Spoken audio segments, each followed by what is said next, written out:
네, 안녕하세요. 반갑습니다. 오늘은 2026년 5월 7일이고요. 긍정화건 546일차 시작하겠습니다. 오늘은 모든 문제는 외부에 있는 게 아니라 나한테 있다라는 주제로 여러분들과 한번 공유를 드려보도록 하겠습니다.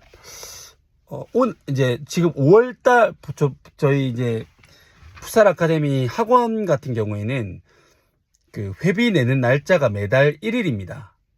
근데 오늘 수업하기 1분 전에 이번 달에 그만두겠다라고 연락 오신 부모님이 계셨거든요. 뭐 그만두는 거를 뭐라 하는 게 아닙니다. 근데 지금 5월 7일이잖아요. 그러면 수업을 이제 2번 정도를 해야 되는 상황이에요. 근데 수업을 안 온 거는 제가 오지 말라고 해서 안 온 게 아니고 개인의 사정으로 인해서 못 오게 된 거잖아요.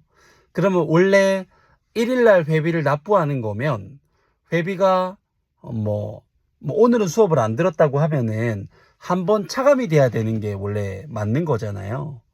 근데 이거를 처음에는 돈을 받았습니다. 왜냐하면 수업이 시작이 됐는데 수업을 내가 듣지 말라고 해서 안 들은 게 아니고 못 들은 거니까 그거는 차감이 돼야 되는 게 맞잖아요. 원래 1일날 돈을 냈다고 하면은 회수 차감이 되는 게 맞잖아요. 차감하고 나머지 금액만 환불을 해주는 게 많은데, 또 그렇게 급작스럽게 그만두시는 분들의 거의 대부분은 왜 내가 수업을 듣지도 않았는데 돈을 내느냐라고 또 따지는 분들이 많아서 이제는 그런 실갱이조차도 하기 싫어가지고 그냥 수업을 본인의 사정에 의해서 안 들었다고 하더라도 그냥 다른 얘기 없이 그냥 깔끔하게 마무리를 하고 정리를 합니다.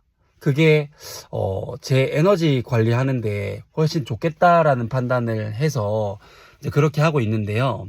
사실 이게 본질적으로 들어가 보면 결국 이게 짜증이 나는 이유가, 그리고 뭔가 이게 마음이 좋지 않은 이유는 가장 큰 부분은 사실 매출의 떨어짐이거든요. 매출이 만약에 많이 나오고 있어요.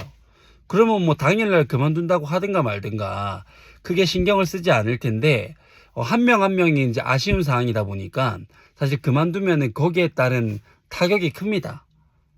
근데 그런다고 해서 거기에 신경을 너무 많이 써버리게 되면 오히려 악순환이 되는 거를 알면서 결국 이제 요즘에는 그렇게 안 하고 그냥 깔끔하게 마무리를 하는데, 결국은 그 학부모님의 문제라기보다 내 문제라는 걸 알게 된 거예요.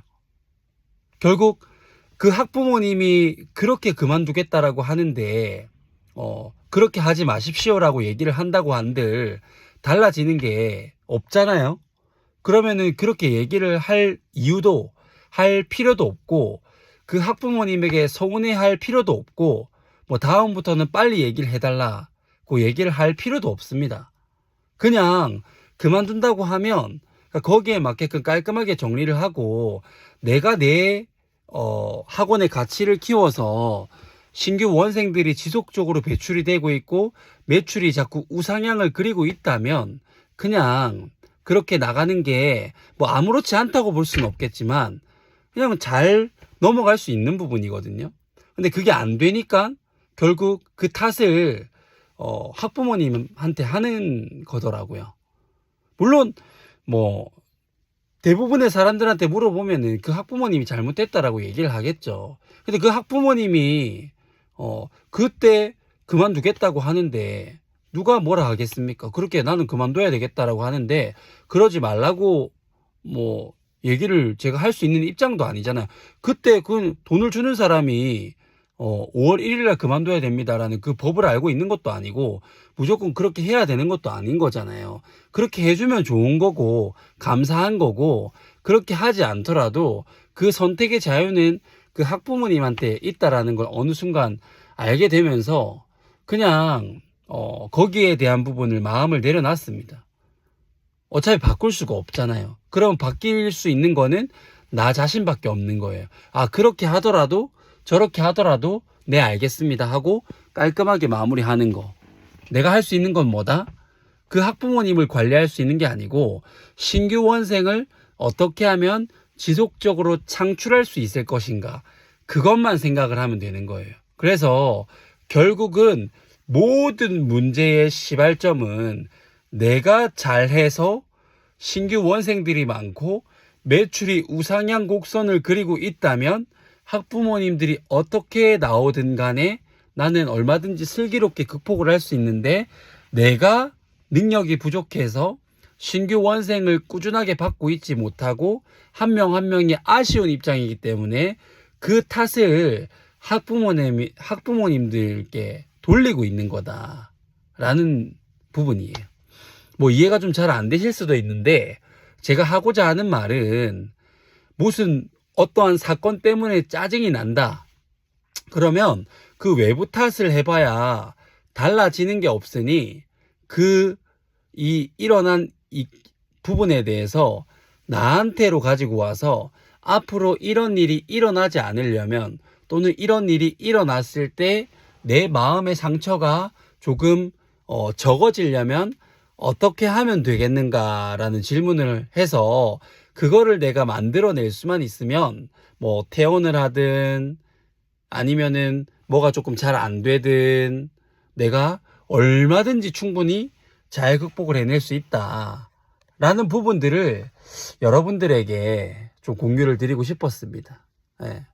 뭐 막말로 뭐 음식 장사 하시는 분들도 내가 뭐 그 아르바이트생 구하는 능력이 있거나 우리 아르바이트를 거쳐갔던 많은 친구들이 우리 매장에 또 이미지를 좋게 가지고 있고, 내가 알바를 할 수 있는 그 인력들의 풀을 내가 뭐 한두 명만 가지고 있는 게 아니고 뭐 30명, 40명의 풀을 가지고 있다라고 하면은, 뭐 당장 뭐 당일날 뭐 출근할 때 다 돼서 그만둔다고 하더라도 얼마든지 나는 그 부분에 대해서 대비를 할 수 있다 라는 거예요. 근데 결국은 뭐 나가는 것 자체가 짜증나는 것도 있지만 이게 대비가 안 되기 때문에 더 짜증이 나는 거거든요. 그렇게 한 명, 두 명 빵꾸를 내면 원래 6명 근무를 해야 되는데 4명밖에 근무를 하지 못하게 되니까 내가 너무 힘들고, 또 매출에 영향이 가고 매장에 또 전반적인 것들이 또 이렇게 뭔가 원활하게 돌아가지 않으니까 여러 가지 그런 피해들이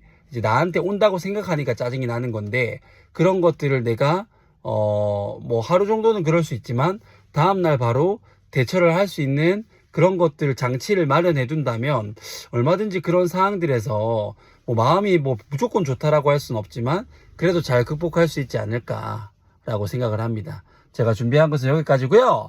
첫 번째, 나는 나 자신을 사랑한다. 두 번째, 나는 내가 좋다. 세 번째, 나는 무한한 잠재 능력을 가지고 있다. 네 번째, 매일매일 성장하고 감사하는 삶을 살아간다. 다섯 번째, 나를 구하는 유일한 길을 세상을 이롭게 하는 것이다. 여섯 번째, 나의 정체성은 연봉 2억 원을 버는 창원 풋살 아카데미 경영자 잘될 운명 황치훈입니다. 반갑습니다. 일곱 번째, 황치훈은 잘될 운명입니다. 황치훈은 잘될 운명입니다. 황치훈은 잘될 운명입니다. 여덟 번째, 나는 운이 정말 좋은 사람이다. 아홉 번째, 황치훈은 잘할 줄 아는 사람입니다. 열 번째, 창원 풋살 아카데미는 대한민국 최고의 유소년 아이들을 육성해내는 세상에 단 하나밖에 없는 올리원 클럽이 됐고, 축구와 풋살 부분에서 1등이 되는 클럽이 됐다. 12번째, 11번째, 창원 풋살 아카데미 매출 5천만원, 선수반 100명 달성했다. 12번째, 땅 5,000평 규모의 부동산 가치 100억 원의 규모를 가지고 있는 풋살이즈 라이프 사업체를 운영하는 사업가가 됐다. 13번째, 창녕군 풋살연맹 최초로 유청소년 FK 실내 풋살 리그를 개최한 유일한 도시가 됐다. 14번째, 이렇게 모든 문제를 외부에서 가져오는 것이 아니라 모든 문제는 나한테 있다 내 마음을 바꾸면, 내 생각을 바꾸고 내 관점을 바꾸면 모든 것이 바뀐다라는 걸 믿고 하나씩 하나씩 그렇게 살아가기로 마음을 먹었더니 그 세월과 시간이 한 10년 정도가 쌓이니까 장원풋살 아카데미 매출 5천만 원, 선수단 100명, 대한민국 최고의 유소년 아이들 육성에는 세상에 단 하나밖에 없는 올리원 클럽이 됐고, 그 경험을 바탕으로 책을 출간했더니 베스트셀러 작가가 됐고 수많은 곳에 가 내려가들고 수많은 자영업자분들에게 영향력을 주는 그런 멋진 사람이 됐다. 모든 것이 반드시 다 이루어졌다. 감사합니다.